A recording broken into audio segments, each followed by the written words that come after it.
oh shit, H-Row just found out what's stronger than romance mode. But really, romance mode is fucking weak. But it's something, another mode that can get you close to the zone. It's called Thug Love Zone. I mean, Thug Love mode. Oops.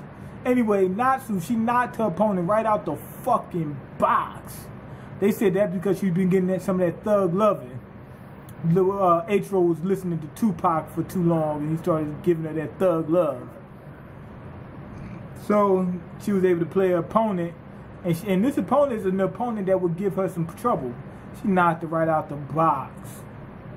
Left her asshole wide open like this. Like she just went like this and just took her asshole and just went like that. Just left her stretched out. That had to hurt. Anyway, we cut to after that, she wins. We cut to Nabai. He's putting in a lot of work. We find out that he's really particular about his rackets. That was a good thing I seen that, because I've been wanting to get to that, because that's very important. I've only played a little bit of tennis, but I played a fair amount of table tennis. I was still a basement player. But you find out real quick, paddle make a big difference. A huge, I know they say it's not the paddle, it's the player, which is true. But you can't bring out your full strength unless you have the right equipment. You'll still be strong no matter what paddle you use, but you won't have your full strength unless you use the right paddle. You know, you might have to, there's so many different types of ways you can have a paddle. You can have one with the, what's it called? I think it's called the pistol grip or whatever, the thing it looks like a banana or something like that. I think it's called the pistol grip paddle, where the handle's curved. You can put more spin on it. Some people might hold the paddle with a pin grip or traditional grip, or some people like a lot of sponge, you know. Some people like a little bit. Some people like the pips out. That way they can take the spin off the ball. Some people like it in. That way they can put a lot of spin on it. You know, some people play fast. Some people play slow. Some people... And you got to have that right paddle. If you don't have the right paddle... I seen a guy whose paddle was like this. Well, it wasn't that thick, but it was like this thick. Yeah, and I mean that literally. It was this thick.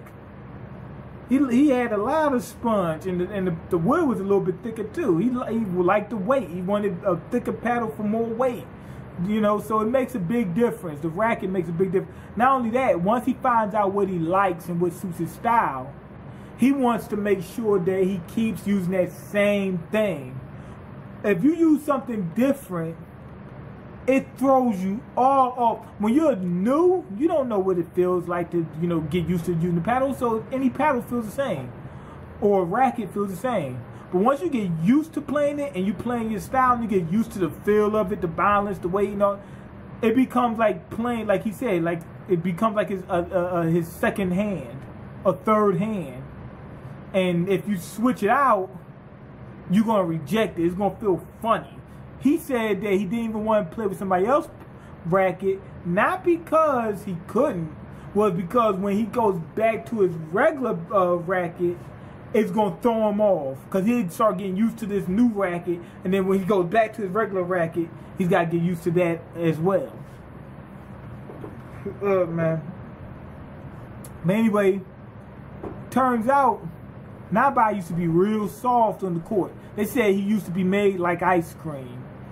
What he used to do is he used to cry about everything. If he lost the game, lost the point, you know, got an, you know, somebody scored an ace on him or something like that, he would cry. I mean, cry. Oh my God.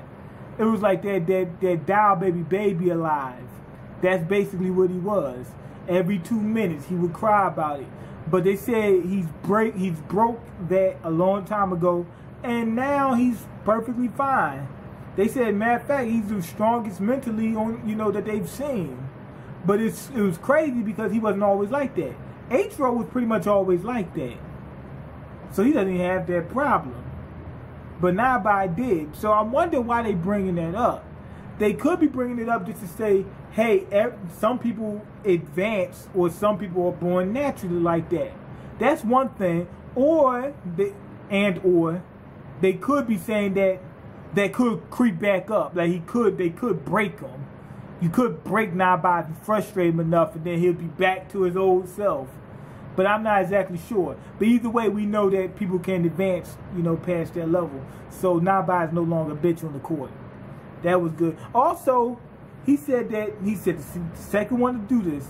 He said this dude H-Row is advancing so fucking quick. They said there's a lot of people who, you know, advancing quick. They said, but they ain't shit compared to H-Row. Oh my God. They said the only person that can compete with him is Ide. And even Ide was playing longer than that. Now, the reason I like that is because he said, I got to crush my opponent now. Why? Because he does not want to see another Ide. Because Ide can beat him. He's like, whoa, if I let this dude simmer, he's going to get into a full boil in a minute.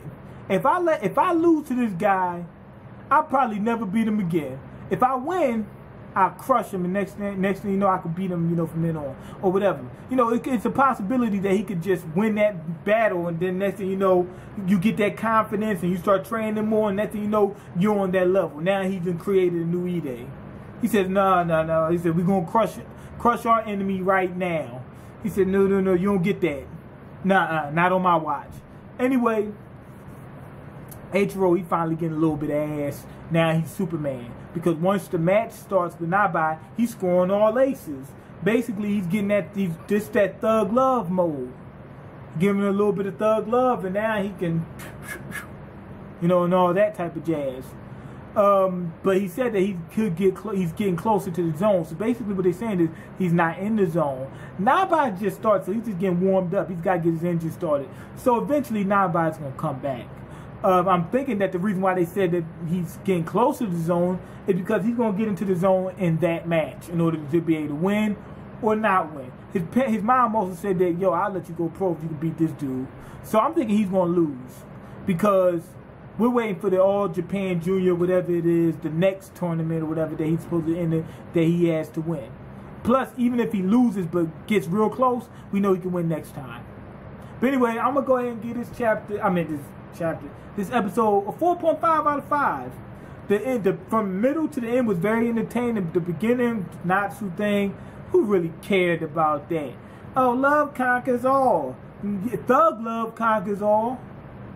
You listen to a lot of that Tupac, you know. But anyway, go ahead and leave your comments, like the video, and subscribe, because I can't eat. I'm broke, nigga. I'm broke. You got the power to change that. Peace.